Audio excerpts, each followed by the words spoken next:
Il les étranglait et buvait leur sang. Kenya, 2021.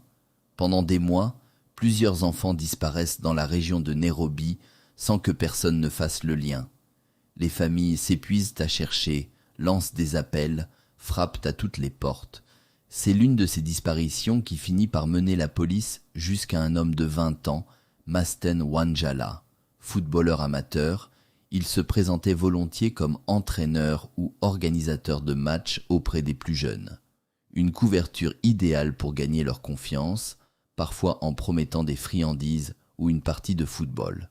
Interpellé en juillet 2021 et détenu dans un commissariat de Nairobi, il passe aux aveux.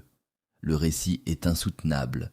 Il reconnaît avoir tué au moins une dizaine d'enfants sur une période d'environ 5 ans, confiant avoir, pour certains, bu leur sang avant de les exécuter. Conduisant les enquêteurs sur place, il permet la découverte de plusieurs corps. La presse le surnomme alors le vampire kenyan.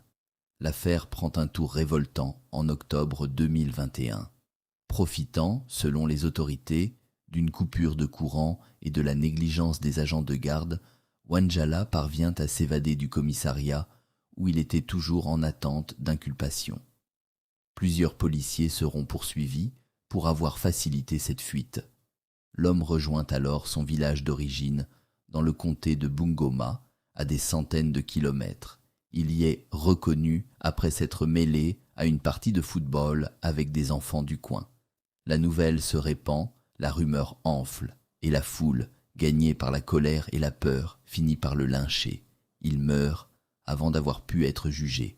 L'affaire Wanjala laisse un goût amer au Kenya, celui d'une série de meurtres d'enfants effroyables, d'un système policier défaillant qui a laissé échapper le suspect et d'une justice populaire qui a privé les familles du procès qu'elles attendaient. Restent surtout des victimes très jeunes et des proches à jamais marqués.